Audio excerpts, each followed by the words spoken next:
This video is brought to you by Miniature Market. Thousands of board games, miniatures, and paints, discount prices at miniaturemarket.com.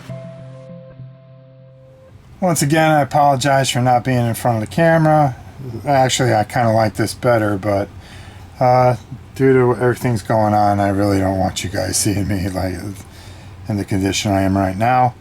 But I wanted to talk about a game that I was digging up when I was going through a drawer, and I found a whole bunch of smaller games.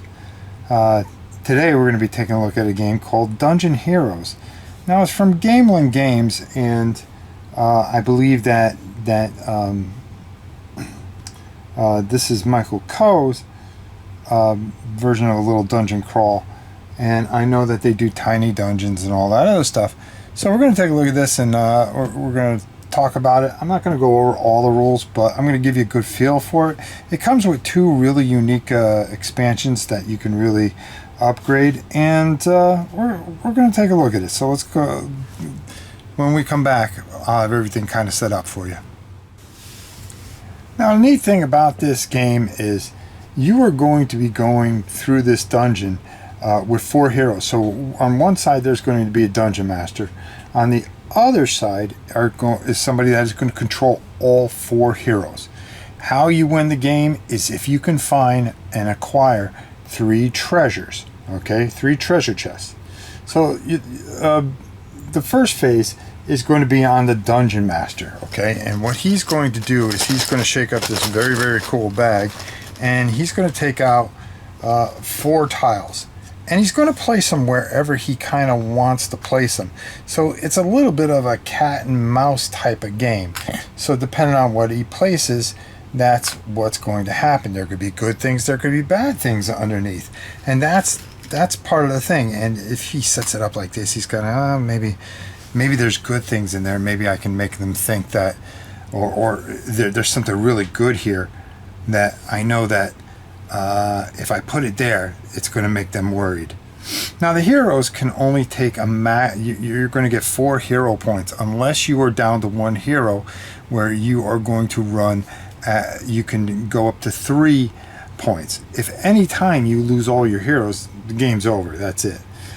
You could take 4 actions, like I said, but you can each hero may only use 2 actions. So you may say, okay, I'm not going to fall for that. I'm going to go here and then here. And that would be 2 actions. Now, you're going to be trying to reveal some of these things, but be smart, because, again, it becomes this cat and mouse type of game where you know that each hero has a certain ability, and the dungeon master is going to know that. So the warrior is the one that can slay monsters. Okay, so if he runs into a monster, he's going to be able to slay it. So you know, depending on what you find, there are poison and traps and stuff like that. And that's going to be great for the rogue. The rogue will be able to disarm those. So you may want to put a really good piece of treasure here, trying to confuse the rogue into thinking that might be a trap. Oh well, or something, or a monster. Or you may put a trap there to try to confuse him and say, he's not going to think that I'm going to put a trap there, because I know that he can disarm it by just using his action. Again, a little bit of cat and mouse. You're going to keep on laying all these tiles out, and there's all kinds of different things. There's traps, there's going to be treasures, there's going to be arrow traps, there's going to be monsters. Once you lay out all these creatures and reveal any of these creatures, if you happen to have the wizard who can reveal a tile ahead of you, okay, you're going to reveal a goblin, and say you don't deal with that goblin. Well, once all the tiles have been laid out, what you're going to be able to do, what happens then, is that each turn you're going to start replacing those goblins. I mean those goblin tiles with this, okay? And that is going to be able to move all over the place and really make things really tough as they're trying to search out all these different tiles to find the 3 treasure chests. Once you find the 3 treasure chests, like I said, you are going to win this game. There is also a very unique solo variant here. And here's one of the treasure chests that you can run into, where you are going to lay out all the tiles here, and then you are going to have to discover the tiles. But as you go, you are going to be revealing an entire row all the way down.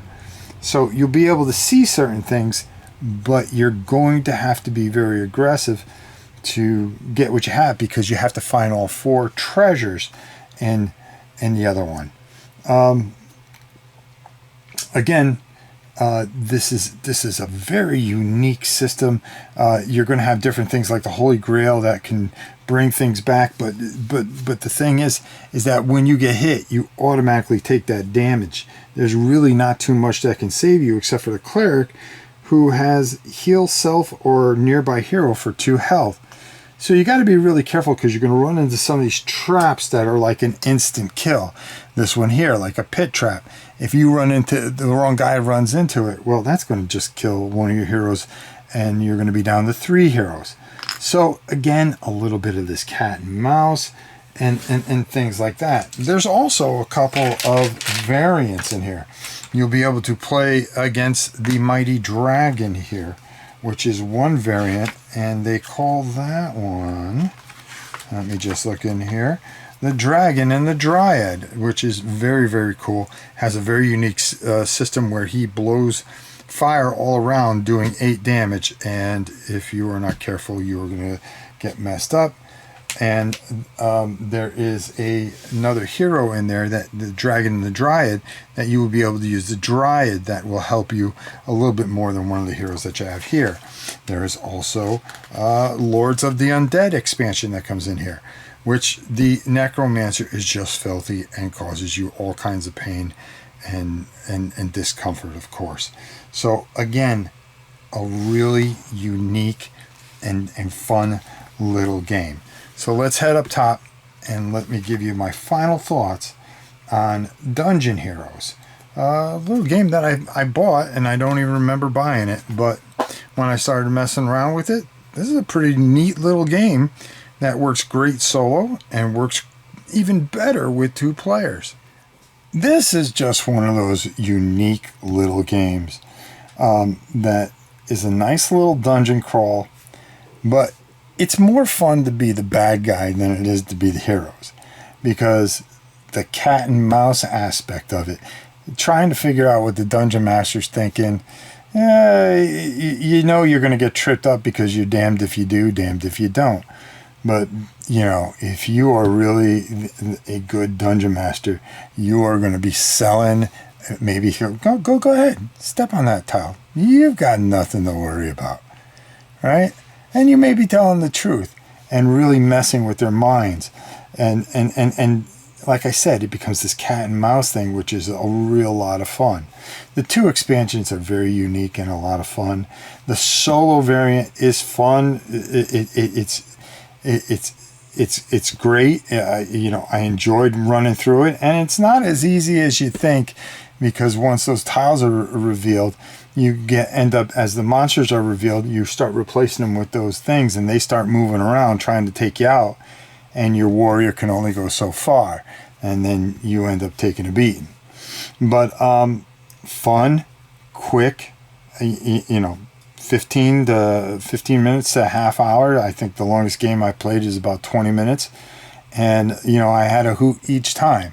So this is one that if you can still find, it's a nice little thing to take a little time and just sit down and enjoy yourself and have, you know, a good laugh or 2. Or, you know, it might get a little heated, because, you know, if you're the dungeon master, you're going to be selling. You're going to be selling big time. So there you go, guys. Until next time, it's your old pal Rob. We'll see you soon, everybody.